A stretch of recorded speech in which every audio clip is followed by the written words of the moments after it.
Tae-ho rubbed his eyes and looked at the clock on the wall of the bridge. 3 hours late already, and they were not even close to Mars yet. The cargo ship Soul Wanderer was old, slow, and made strange noises when it turned left. But it was their ship, and it paid the bills. "So, Min, are we still on the right path?" he asked his navigation officer. She was sitting at her desk with her head resting on her hand, looking very sleepy. So Min looked up at her screen and yawned. "Yes, Captain. The computer says we are fine. We should reach Mars in about 6 hours. She stretched her arms above her head. "Can I take a break? I have been watching these numbers for 4 hours. "Sure, go get some coffee," Tae-ho said. He knew the autopilot could handle things for a while. Their job was simple: pick up supplies from Earth, take them to Mars, then come back. They had done this trip 50 times before.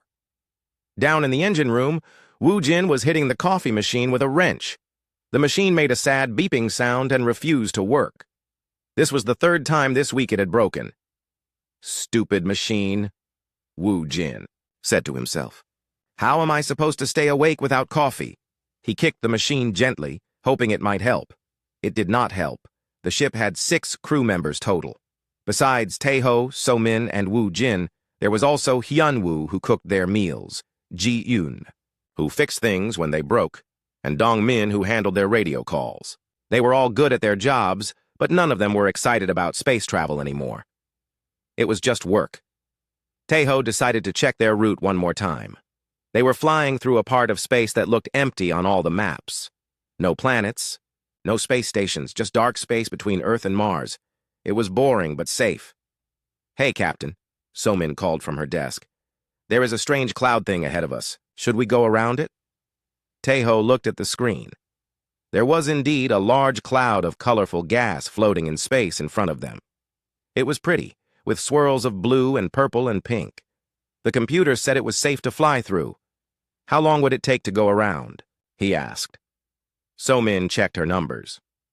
"About 2 extra hours. Tae-ho thought about this. They were already late. Their boss would not be happy if they were even more late. "The computer says it is safe. Let us go through it. It might be faster." So-min shrugged. "Okay, Captain." Going through the pretty cloud.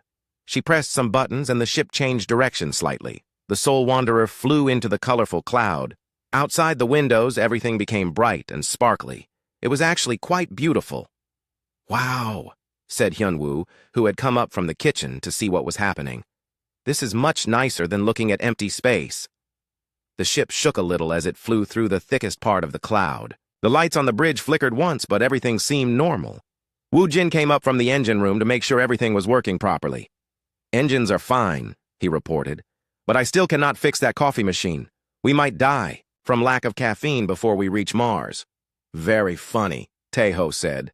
He was watching the cloud outside get thinner as they flew through it. "How much longer until we are out of this thing?" "About 10 more minutes," So-min answered. She was looking more awake now that something interesting was happening, but when they came out of the cloud, something was very wrong. Instead of empty, space. There were lights everywhere, hundreds of lights moving around like angry fireflies. It took Tae-ho a moment to realize what he was looking at. Spaceships. Lots and lots of spaceships. "So-min," he said slowly. "Where exactly are we?" So-min was staring at her screen with her mouth open. I do not know, Captain. This is not on any of our maps.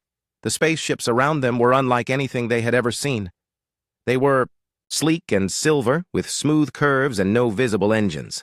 Some were small, like fighter jets.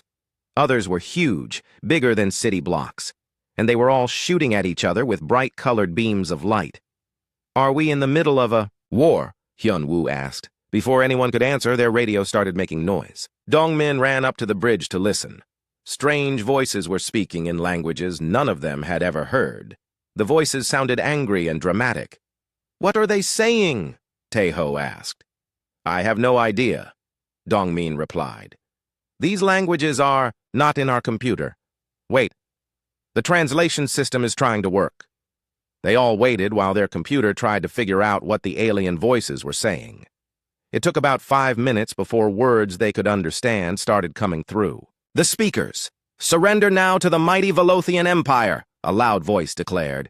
You have entered our sacred battle space. Prepare to face the wrath of our eternal fleet. The crew of the Soul Wanderer looked at each other.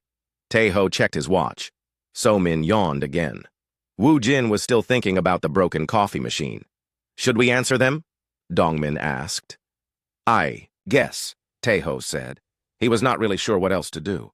Tell them we are just trying to get to Mars. Dongmin pressed the button to talk. Hello there. This is the cargo ship Soul Wanderer from Earth. We are just passing through. Can you please tell us which way to Mars? There was silence on the radio for a long moment. Then the alien voice came back, sounding confused. Did you just ask for directions? Yes, Taeho said into the microphone. We took a wrong turn somewhere. We have a delivery to make and we are already late. More silence. You are not here to challenge our might? The alien voice asked. No, we just got lost, So-min said. That cloud thing messed up our navigation. Do you have Wi-Fi? I want to check if we can still make our delivery on time. Wu Jin leaned over to the microphone. Also, do any of you know how to fix a coffee machine? Ours is broken and it is really annoying. The alien voice sounded very confused now. Coffee machine? Yeah, it makes hot brown liquid that helps you stay awake, Wu Jin explained helpfully. Very important for long space trips. Outside their windows, some of the alien spaceships had stopped fighting and were now floating closer to the Soul Wanderer. They seemed to be looking at the small Earth ship with curiosity. This is Admiral Zethkar of the Velothian Imperial Fleet, the voice said finally. In 10,000 years of conquest, no one has ever asked us for directions. Well, there is a first time for everything, Taeho said. Look, we do not want any trouble. We just want to deliver our cargo and go home. Can you help us or not? Hyunwoo had an idea. Hey, are you guys hungry? I have some instant noodles. Maybe we can trade food for directions? There was another long pause on the radio. Instant noodles? Admiral Zethkar asked. Yeah, they are pretty good, Hyunwoo said. I have chicken flavor and beef flavor. Very popular on Earth. The crew of the Soul Wanderer waited for an answer. Around them, the alien battle had completely stopped. All the spaceships were just floating there, as if no one knew what to do next. Finally, Admiral Zethkar spoke again. Very well, strange. Beings from Earth. You will come aboard our flagship. We must discuss this situation. Can we bring the noodles? Hyunwoo asked. Yes, the alien admiral said, sounding very tired. Bring the noodles. Taeho looked around at his crew. None of them seemed particularly worried about meeting aliens for the first time. They just looked like people who wanted to finish their job and go home. Well, he said, I guess we are meeting aliens today. Try to be polite. Admiral Zethkar stood on the bridge of his flagship, the Eternal Conquest, and stared at the small Earth ship through the main viewing screen. In his 300 years of military service, he had conquered 47 star systems. He had seen entire planets surrender at the sight of his fleet. He had made grown warriors cry just by announcing his name over the radio, but these humans had asked him for directions and coffee machine repair advice. Admiral, said his second-in-command. Commander Veltar, what should we do with them? Zethkar rubbed his forehead with one of his 4 hands. I honestly do not know. This has never happened before. The Velothian Empire had rules for everything. There were rules for accepting surrender, rules for destroying enemies, rules for enslaving conquered peoples. But there were no rules for what to do when someone just wanted directions to Mars and offered to trade instant noodles for help. Sir, the communications officer reported, the humans are asking if we have a docking bay big enough for their ship. They say they do not want to leave their cargo unguarded. What kind of cargo? Zethkar asked. According to their manifest, it is toilet paper and breakfast cereal. The admiral stared at his officer. They crossed space to deliver toilet paper? Yes, sir. Apparently it is very important to the Mars colonies. Zethkar had conquered civilizations that fought wars over rare crystals and exotic metals. These humans were risking their lives to deliver bathroom supplies. Fine, he said finally. Bring them aboard, but keep weapons ready. This might be some kind of trick. 20 minutes later, the humans were escorted onto the bridge of the Eternal Conquest. Zethkar expected to see master warriors or brilliant scientists. Instead, he saw 6 very ordinary-looking people in work uniforms. One of them was carrying a box of instant noodles. "Hi there," said the human captain, a man called Tai-Ho. "Thanks for letting us visit. Your ship is very shiny." Zethkar blinked all 6 of his eyes. "Shiny?"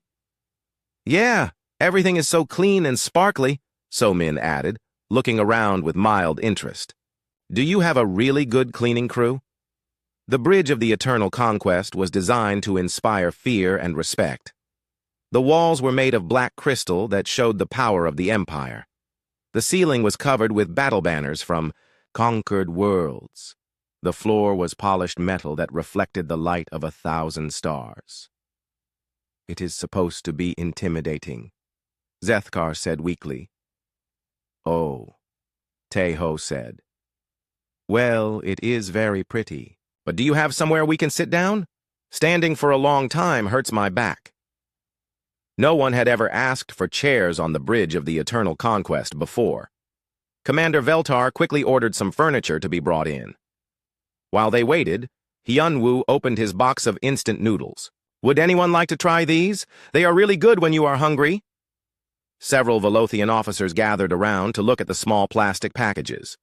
Woo Jin tried to explain how to prepare them. "You just add hot water and wait 3 minutes," he said. "Very simple. We eat them all the time on long trips." "This is your standard military ration?" asked Commander Veltar. "Military?" Hyunwoo laughed. "No, this is just cheap food. You can buy it at any grocery store for about 50 cents. The Velothians looked confused. Their military rations cost the equivalent of 20 Earth dollars each and had to be specially prepared by trained chefs. Ji-un, meanwhile, was looking at one of the control panels with a puzzled expression. "Excuse me?" she said to a nearby technician. "But I think this power coupling is installed backwards." The technician looked at where she was pointing. "That is impossible. Our best engineers designed this system." Ji-un shrugged. "Okay, but the energy flow is definitely going the wrong way. See how this indicator is red instead of green? That means the power is backing up into the secondary systems." She was right. The technician had been trying to fix that problem for weeks. "Can you show me how to fix it?" he asked nervously. "Sure," Ji-un said. She pulled a small tool from her pocket and started adjusting some connections.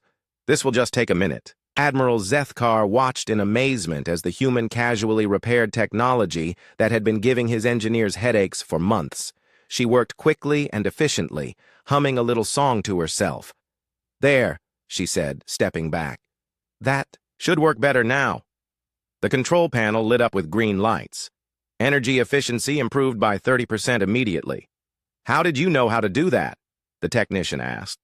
"The design is pretty similar to engines we use on Earth," Ji-un said. "Just bigger and fancier. The basic principles are the same." Dongmin had found the ship's communication system and was examining it with interest. "This is really advanced," he said to the communications officer. "But I think someone might be listening to your private channels." "What do you mean?" the officer asked, suddenly worried. "Well, your encryption is good, but there are about 12 unauthorized connections to your network right now. Probably spies or something." Dongmin pulled out a small device. "I can fix that if you want. It will only take a few minutes." "Sabkoi? Can improve our security?" Admiral Zethkar asked. "Sure," Dongmin said, already working. "This is basic network protection. We have to do this all the time on Earth because of hackers." As he worked, Dongmin chatted casually about Earth's internet and how they dealt with cybersecurity. The Velothians listened with fascination. Their empire had been struggling with information security for decades. Young Su, the ship's accountant, was talking to Commander Veltar about something that seemed to confuse the alien officer greatly. "So you conquer planets, but you do not charge them taxes?" Young Su was asking. "We take tribute," Veltar said slowly. "But how do you fund your government services? Who pays for schools and hospitals and road maintenance?" "We do not have those things," Veltar admitted. Young Su looked shocked. "How do your people learn to read? What happens when they get sick?" "The strong survive. The weak do not matter." "That is terrible for your economy," Young Su said, pulling out his tablet. Look, if you invest in education and healthcare, your productivity goes up by at least 40%. And if people are healthier and smarter, they can contribute more to society. He started showing Veltar charts and graphs about economic development. The alien commander had never thought about conquest in terms of long-term economic growth. Before, Admiral Zethkar was getting a headache. These humans were supposed to be his prisoners, but instead they were fixing his ship, improving his security, and giving his officers lectures about economics and nutrition. "Excuse me," he said loudly. Everyone stopped talking and looked at him. "You are supposed to be in awe of our mighty empire. Why are you not afraid?" The humans looked at each other with confusion. "Should we be afraid?" Teho asked politely. "Yes. We are the terror of the galaxy. We have destroyed entire civilizations." "That sounds very stressful," So Min said sympathetically. "Do you at least get good vacation time?" Zethkar stared at her. "Vacation time?" "Yeah, like time off work to relax and spend time with your family. Everyone needs a break sometimes." "I have been at war for 3 centuries," Zethkar said slowly. 300 years without a vacation?" Hyunwoo looked horrified. "That explains why everyone seems so grumpy. You are probably all suffering from burnout." "Burnout? It is when you work too much and get tired and angry all the time," Woojin explained. "Happens to a lot of people. The solution is rest and maybe some counseling. And coffee," Hyunwoo added. "Coffee always helps." Admiral Zethkar sat down heavily in his command chair. In the span of 1 hour, these humans had repaired his ship, secured his communications, questioned his entire economic system, and diagnosed him with a mental health condition. And they still just wanted directions to Mars. "The noodles are ready," Hyunwoo announced cheerfully. Somehow Admiral Zethkar found himself eating instant ramen with a group of humans, while his officers asked them questions about Earth technology and social systems. The noodles were surprisingly good. He was beginning to think this was going to be a very long day. Emperor Vexthul the Magnificent sat on his crystal throne and tried to understand the report his admiral had just given him. For the past hour, Admiral Zethkar had been explaining how 6 humans from a planet called Earth had somehow fixed half the problems on his flagship while eating cheap noodles and asking about employee benefits. "Let me make sure I understand this correctly," the Emperor said slowly. "These aliens asked you for directions?" "Yes, Your Magnificence." "And when you brought them aboard your ship, they repaired your engines?" "Yes, Your Magnificence." "And improved your security systems?" "Yes, Your Magnificence." "And then they gave you economic advice?" "Very good economic advice, actually, Your Magnificence." Emperor Vexthul rubbed his temples with his lower set of hands while his upper hands gripped the arms of his throne. He had ruled the Velothian Empire for over 2 centuries. In that time, he had conquered 47 star systems, enslaved 36 different species, and built the largest military force in the known galaxy. Every species he had ever encountered had reacted to his empire in one of 3 ways. They surrendered immediately, they fought bravely and lost, or they fought desperately and still lost. None of them had ever offered to trade food for navigation help. "Bring them to me," he commanded. "I must see these humans for myself." "Your Magnificence," his chief advisor, Lord Kexmail, said nervously. "Perhaps we should study them first. They might be dangerous." "Dangerous?" Admiral Zethkar shook his head. "My lord, one of them spent 20 minutes explaining how to make proper coffee. Another one organized our supply inventory because she said it was giving her anxiety to look at." "Anxiety?" the Emperor asked. "Apparently it is a mental condition caused by disorganized systems," Zethkar explained. "The human Ji-un said our storage methods were very inefficient and offered to fix them. Did you let her?" "Well, yes, Your Magnificence. And our supply efficiency improved by 60%. Emperor Vexthul stood up and began pacing around his throne room. The throne room was designed to impress and intimidate visitors. The ceiling was 300 feet high and covered with holographic displays showing all the worlds he had conquered. The walls were made of rare crystal that sang with the voices of defeated enemies. The floor was polished black stone that reflected images of his greatest victories. "Very well," he said finally. "Bring them here, but maintain full security protocols." 3 hours later, the humans arrived at the Imperial Palace. They traveled in a small shuttle with Admiral Zethkar, who spent the entire trip answering their questions about Velothian architecture and city planning. Your buildings are very tall, So-Min observed, looking out the window at the capital city. Do you have good elevator systems? Elevators? Zethkar asked. You know, the things that carry people up and down inside buildings? Because walking up 100 flights of stairs would be really tiring. Admiral Zethkar realized that most Velothian buildings did not have elevators. People were just expected to climb. He made a mental note to ask his engineers about this. When they reached the throne room, the humans were escorted through a long corridor lined with statues of the Emperor's greatest victories. Each statue was designed to show the power and glory of the Velothian Empire. Wow, Hyunwoo said, looking up at a statue of the Emperor standing on a pile of defeated enemies. This guy really likes statues of himself. Is that normal for rulers? Dongmin asked. Seems like a lot of money to spend on decorations. Young-soo was taking notes on his tablet. The maintenance costs alone must be enormous. And think about all the useful things you could build instead. The guards escorting them looked uncomfortable. No one was supposed to criticize the Emperor's statues. When they finally reached the throne room, the humans stopped and looked around with interest. The vast chamber was designed to make visitors feel small and powerless. Most species fell to their knees in terror when they first saw Emperor Vexthul on his mighty throne. This place has really good acoustics, Dongmin said, his voice echoing, slightly. The lighting is nice too, So-Min added, taking a picture with her phone.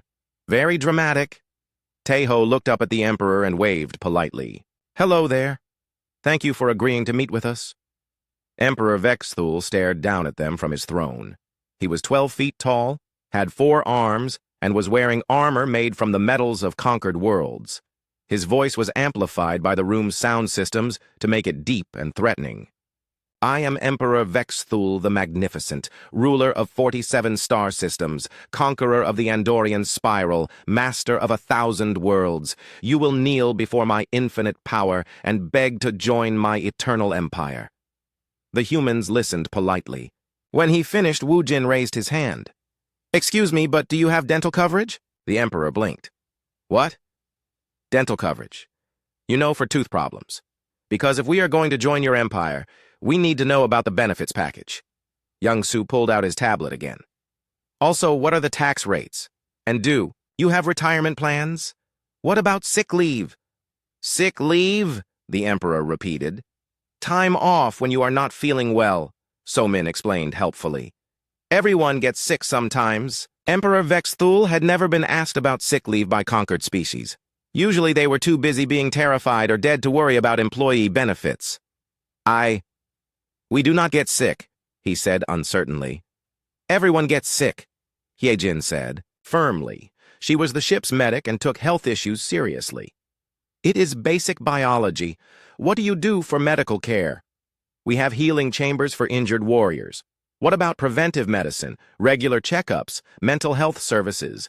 The Emperor was beginning to feel confused. Mental health? Taking care of your emotional and psychological well-being, Hyejin explained. Ruling an empire must be very stressful. Do you have anyone to talk to about your problems? I do not have problems. I am the Emperor. Hyejin gave him a sympathetic look.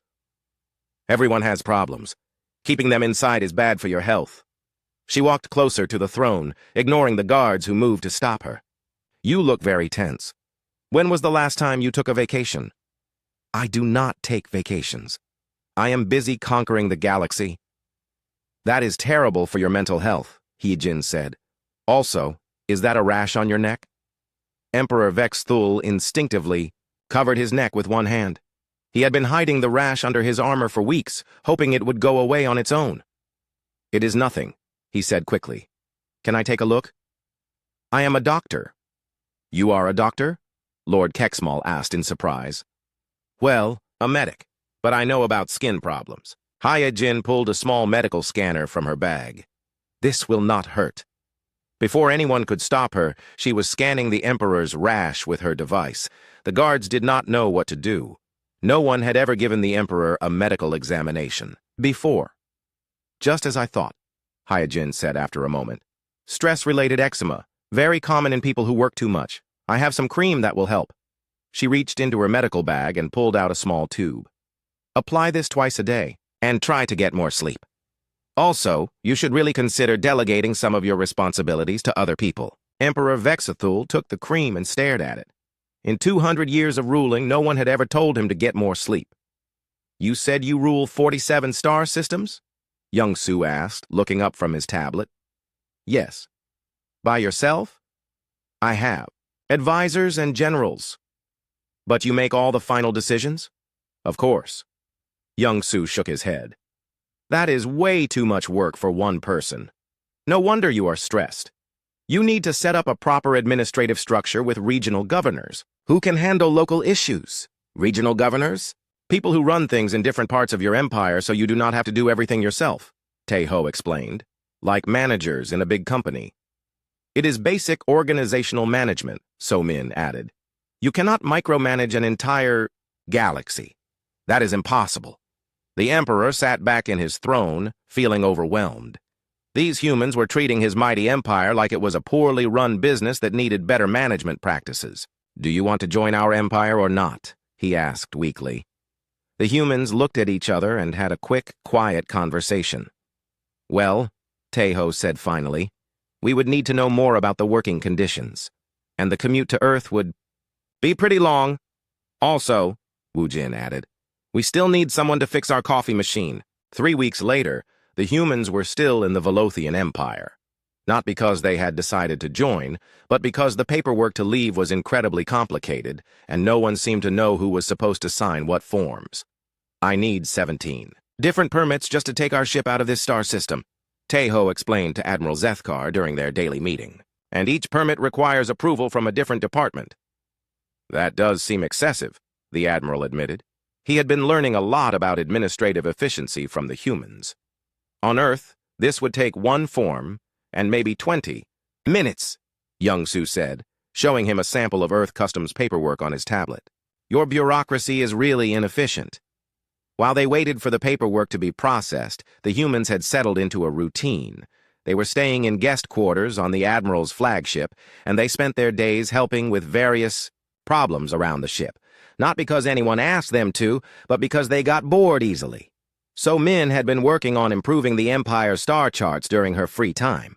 She did this while watching Korean dramas on her tablet, occasionally, pausing to correct navigation errors that had been causing problems for decades. This trade route makes no sense, she said to the navigation officer, pointing at her screen. You are going around 3 different star systems when you could just go straight through this empty space here. But that is not on the approved route list, the officer protested. Why not? Because it has never been on the list. So Min looked at him with the patient expression she usually reserved for explaining simple things to her younger brother. But it would save 6 days of travel time and reduce fuel costs by 40%. She updated the charts while the officer watched nervously. When she was finished, the new route cut travel time between the Empire's 2 largest trade centers by almost a week. Will I get in trouble for using this route? The officer asked. Why would you get in trouble for being more efficient? So-min asked, genuinely confused. Down in the engineering section, Wu Jin had finally fixed the coffee machine. But in the process, he had accidentally revolutionized Velothian food replication technology. The problem was in the molecular assembler. He explained to the ship's chief engineer, a Velothian named Tech Leader Mordun. The calibration was off by about 3%, which is why everything tasted like metal. But our best scientists designed this system, Mordun protested. Your scientists are probably really smart, Wu Jin said diplomatically. But they overthought it. Food replication is actually pretty simple if you understand the basic chemistry. He had not only fixed the coffee machine, but also improved the ship's entire food production system. Meals now tasted better and took less energy to produce. The crew was much happier, and several other ships had requested copies of his modifications. How did you learn to do this? Mordun asked. I fix things for a living, Wu Jin shrugged. Coffee machines, car engines, spaceship replicators, they all work on similar principles. You just have to understand what they are supposed to do and figure out why they are not doing it. Min-ho, the cargo supervisor, had been having the time of his life reorganizing the Imperial supply depot. The previous system had been giving him anxiety attacks just looking at it. You had weapons stored next to food supplies. he explained to the depot manager, a harried-looking Velothian named Supply Master Jenkar. And medical equipment was mixed in with spare engine parts. That is dangerous and inefficient. But this is how we have always done it, Jenkar said weakly. Just because you have always done something wrong does not mean you should keep doing it wrong, Minho replied, scanning inventory with his tablet. His new organizational system had prevented 3 different supply shortages and 1 minor explosion. Word of his improvements had spread throughout the fleet, and other supply officers were begging for his help. I do not understand, Jenkar said, watching Minho work. How did you know our system was wrong? It was obviously wrong, Minho said, looking puzzled. Food and ammunition should never be stored in the same room. That is basic safety protocol. Yun-Su had been working on the ship's communication systems, mostly because the Wi-Fi was terrible, and she wanted to video chat with her girlfriend, back on Earth. But her improvements had accidentally created the most advanced interstellar communication network in galactic history. I just boosted the signal strength and cleaned up the interference, she explained to communications leader Dextar. Now you can send messages across the whole empire in real time instead of waiting days for relay stations. This is impossible, Dextar said, staring at his instruments. We have been trying to solve long-distance communication delays for centuries. You were making it too complicated, Yun-Su said, adjusting some settings. The basic principles are the same as any radio network. You just need better signal processing and more efficient routing protocols. She was currently video chatting with her girlfriend while simultaneously managing communication traffic for the entire Velothian fleet. Her girlfriend was telling her about a new restaurant in Seoul, while alien admirals sent battle reports through the network Yun-Su had created during her lunch break. The Velothians were starting to copy everything the humans did, thinking it was all part of some master strategy. When Hyun-Woo mentioned that he liked to listen to music while cooking, half the Imperial fleet started playing Earth songs during meal preparation. When Ji-eun said that regular exercise was important for staying healthy, Velothian warriors began doing jumping jacks and push-ups. Emperor Vex Thul had started taking afternoon naps after He-Jin told him that proper rest was essential for good decision-making. His advisors thought this was a brilliant new ruling strategy and began scheduling nap time for the entire imperial government. Your Magnificence, Lord Kexmal said during a council meeting. The humans have improved our efficiency in every department. Trade routes are faster, communication is better, our ships run more smoothly, and morale is at an all-time high. And they did all this while complaining about paperwork and asking when they could go home, the Emperor said, applying the skin cream He-Jin had given him. His rash was almost completely gone. Perhaps we should ask them to stay permanently, suggested another advisor. I already tried that, the Emperor replied. The accountant asked about pension plans and whether the benefits would transfer to Earth.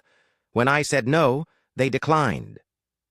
The truth was, the humans were not trying to improve the Velothian Empire. They were just doing what came naturally to them, fixing things that were broken, organizing things that were messy, and making their temporary living situation more comfortable. When So-Min updated the star charts, she was just trying to find the fastest route home. When Woo-Jin improved the food replicators, he just wanted decent coffee. When Minho reorganized the supply depot, he was just tired of looking at the chaos. They treated the mighty Velothian Empire like a slightly disorganized workplace that needed some basic improvements. And somehow this casual approach was more effective than centuries of traditional conquest and expansion.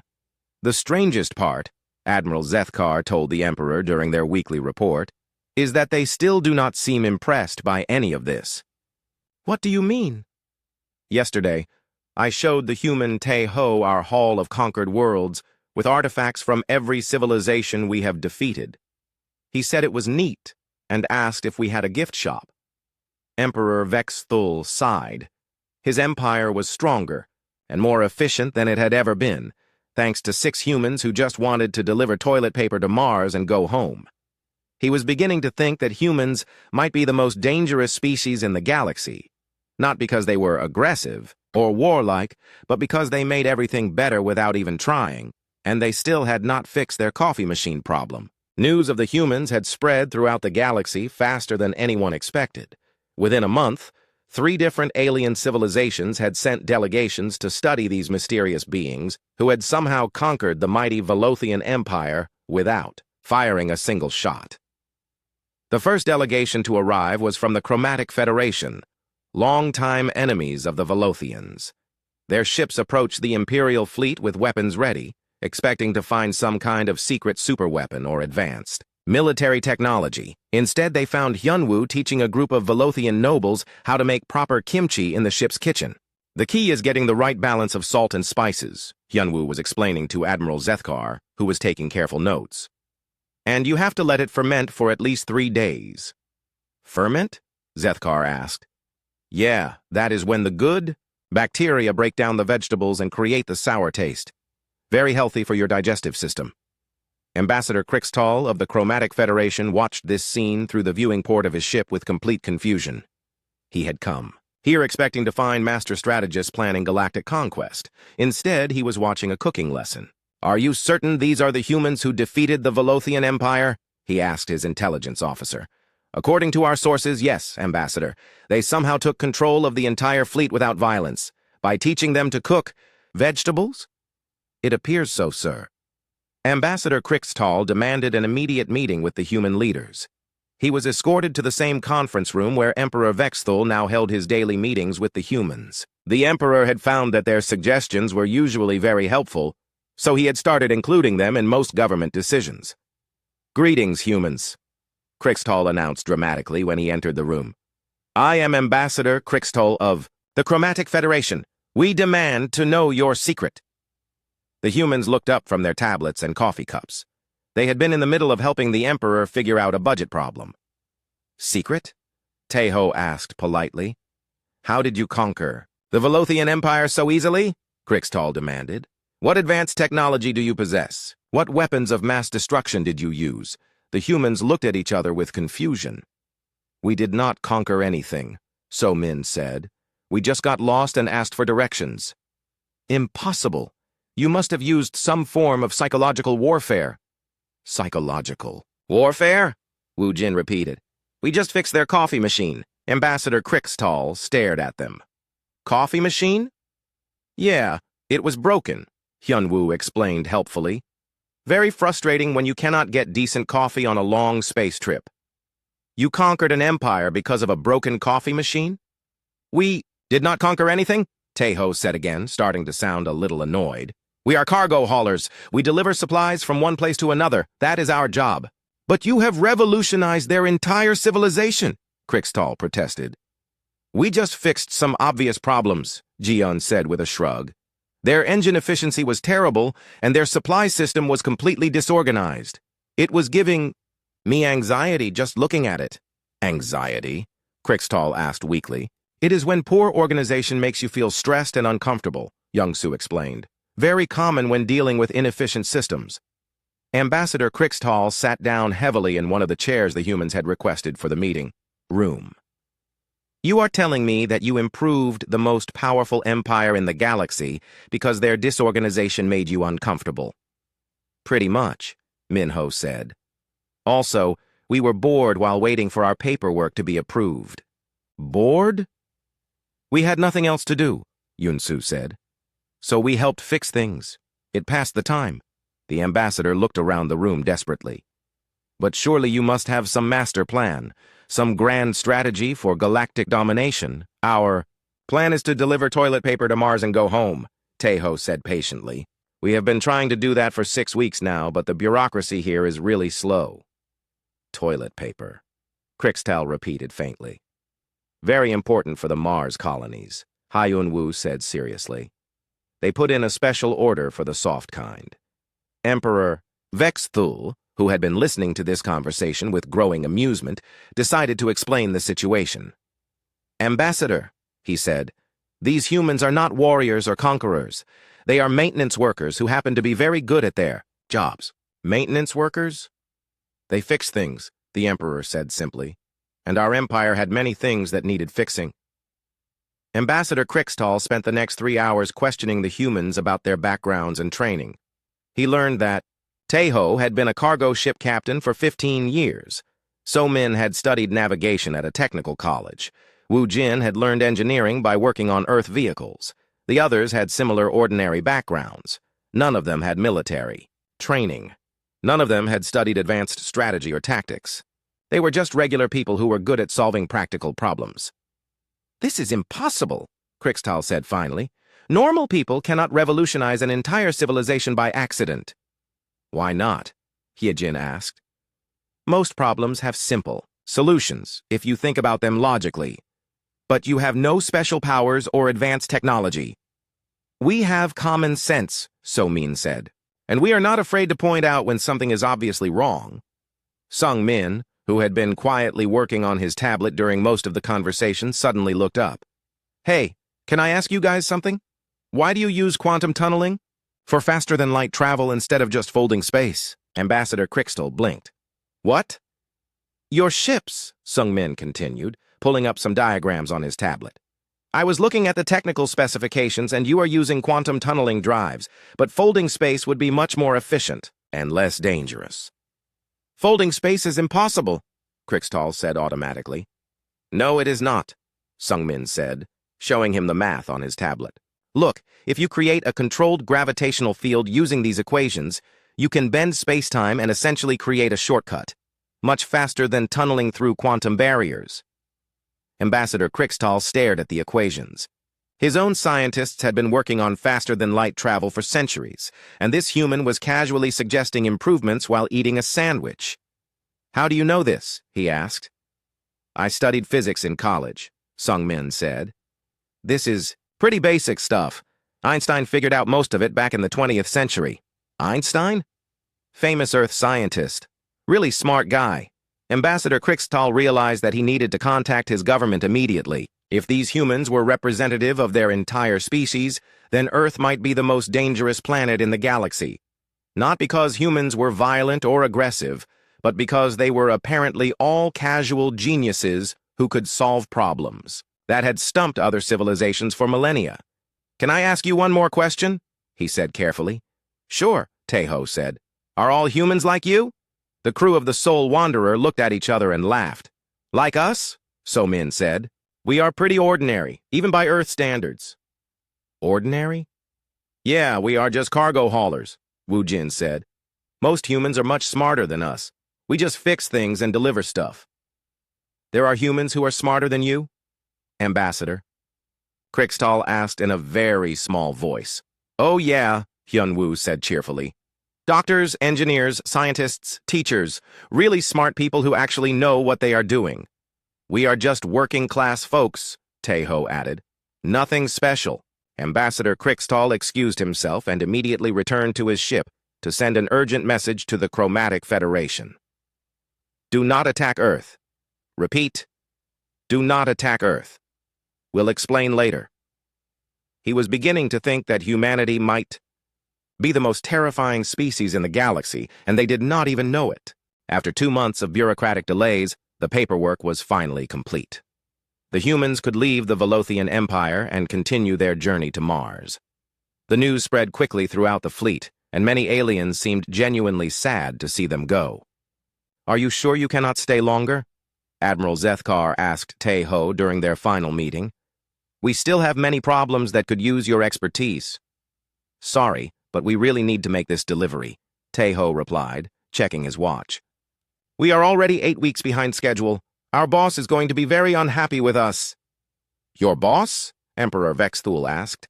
He had come to see the humans off personally. "But you have improved our entire civilization. Surely that is more important than one cargo delivery." "Not to the people on Mars who are waiting for their toilet paper," Hyun-woo said seriously. "They put in a special order." The Galactic Navigation Guild had heard about the humans' advanced pathfinding techniques and had sent representatives to study their methods.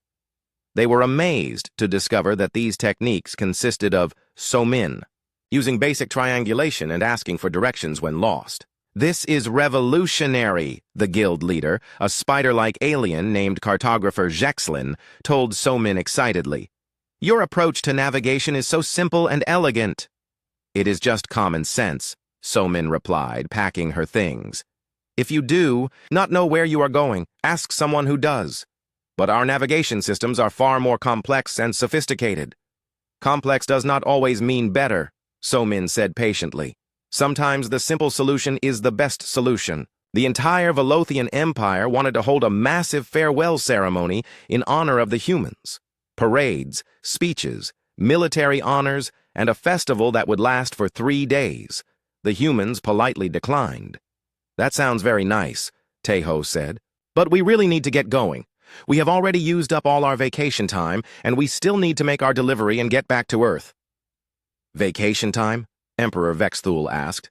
He had started taking regular vacations himself after the humans suggested it, and his stress levels had improved dramatically. "Yeah, we only get 2 weeks off per year," Wu Jin explained. "And we have already been here for 2 months." "You only get 2 weeks of vacation annually?" the Emperor asked, horrified. "That is barbaric. Our empire now provides 6 weeks of paid vacation for all citizens." 6 weeks? So-min looked impressed. "That is actually pretty good. Maybe we should consider joining after all." Young-Su shook his head. "The pension plan still does not transfer to Earth. It would not be practical for our retirement planning." Emperor Vexthul made one final offer. "I could give you honorary citizenship, a fleet of ships, and governorship of 3-star systems." Young-Su consulted his tablet. "What about the healthcare benefits? Do they include dental?" "Yes, full medical and dental coverage for you and your families." And the commute time to Earth?" "About 6 months each way." "That is too long," Young-Su said after doing some calculations. "The travel costs would eat up most of the salary benefits. Thanks anyway." The humans finished packing their few belongings and prepared to return to their ship. Wu Jin left behind detailed instructions for maintaining the improved food replication systems, which the Velothians immediately declared to be sacred texts. Yun-Wu gave them his cookbook for instant ramen, accidentally creating a new religion, centered around the sacred noodle. "Remember," Haijin told Emperor Vexthul, "keep using that cream for your rash, and try to get at least 8 hours of sleep each night." "I will," the Emperor promised, "and I will continue delegating more responsibilities to my regional governors." Good. Micromanaging a whole galaxy is bad for your health. Ji-Yun had left behind upgrades for dozens of ship systems, all written in simple language that any technician could understand. Her modifications were already being installed on ships throughout the Empire. "Just remember to do regular maintenance," she told tech leader Mordun. "Prevention is always better than repair." Yun-Su had set up the new communication network to run automatically, but she left behind a user manual in case they needed to make changes. The manual was written in the same style she would use to explain technology to her grandmother. Simple, clear, and with lots of pictures. "If anything breaks, just restart the system and check the connections," she advised communications leader Dextar. "Most problems are caused by loose cables or software glitches." As the Soul Wanderer prepared to depart, every ship in the Velothian fleet formed an honor guard to escort them to the edge of the Empire. Hundreds of alien vessels flew in perfect formation, their crews waving goodbye to the 6 humans who had accidentally revolutionized their civilization. "This is all very nice," Tejo said, watching the impressive display through the viewports. "But I hope they do not expect us to fly this slowly all the way to the border." "I think it is sweet," So-min said, taking pictures to show her family. "Although it does seem like a waste of fuel. The aliens had installed a new faster-than-light drive on the Soul Wanderer as a going-away present. It used the space-folding technology that Sung-min had casually described, and it would cut their travel time to Mars by 70%. "This is really nice," Sung-min said, examining the new drive system. "Much more efficient than our old engine. I should write a thank-you note." When they finally reached the edge of Velothian space, Admiral Zethkar contacted them one last time. "Safe travels, humans of Earth," he said over the radio. "You will always be welcome in our empire." "Thanks," Tejo replied. "If we are ever in the neighborhood again, we will stop by and say hello. Please do. And if you know any other humans who might be interested in employment opportunities, we will mention it," Tejo promised, though he doubted any of his friends would be interested in joining an alien empire, even one with good benefits. As the Soul Wanderer jumped to faster-than-light speed, So-min updated her social media account. "Finally leaving alien empire. Nice people. Very dramatic. Food was weird, but coffee got better. New engine is pretty cool. 4 5 stars would visit again." The aliens were left behind, still trying to understand what had just happened to them. In the span of 2 months, 6 ordinary humans had improved their technology, reorganized their government, fixed their economy, and taught them the importance of work-life balance. And the humans had done it all while complaining about paperwork and asking when they could go home. 6 months later, after successfully delivering their cargo to Mars, the colonists were very grateful for the toilet paper. The crew of the Soul Wanderer was back on Earth, filing their mission report. Encountered, Alien Empire, Tejo wrote in the official log. Minor technical assistance provided. Navigation error caused 2-month delay. Request reimbursement for fuel costs and overtime pay. He did not mention that they had accidentally started a galactic revolution. 2 weeks after their return, a massive alien fleet appeared at the edge of Earth's solar system. Every government on the planet went into panic mode, thinking it was an invasion. The fleet turned out to be a diplomatic mission from the Galactic Trade Council, led by Emperor Vex Thul himself. They had come to establish formal trade relations with Earth and to invite humanity to join the galactic community. "We are very interested in learning from your people," the Emperor announced during the first official contact between Earth and the galaxy. "Your citizens have much to teach us about efficiency, organization, and practical problem-solving." The world leaders who met with the aliens were confused when Emperor Vex Thul kept asking if they knew 6 specific humans who worked for a cargo shipping company. Taeho, Somin, Woojin, Hyunwoo, Ji-un, and Dongmin, he repeated. "They are among the finest individuals we have ever encountered." "You mean the crew that got lost and was late with their Mars delivery?" asked the representative from the Korean government. "Lost?" Emperor Vex Thul looked puzzled. "They provided invaluable consultation services to our empire. We would like to offer them all high-ranking positions in our diplomatic corps." "I think there might be some misunderstanding," the Earth representative said carefully. Meanwhile, the crew of the Soul Wanderer was at home, enjoying their first real vacation in months. They had no idea that they were being discussed at the highest levels of galactic government. They were just happy to have working coffee machine again. The galaxy, however, would never be quite the same. Word had spread throughout the known civilizations about Earth and its remarkably practical inhabitants. Other species were beginning to ask themselves why they had never thought to simply fix things that were obviously broken. The humans, for their part, remained completely unaware that they had accidentally started a new era of galactic peace and cooperation. They were too busy planning their next cargo run.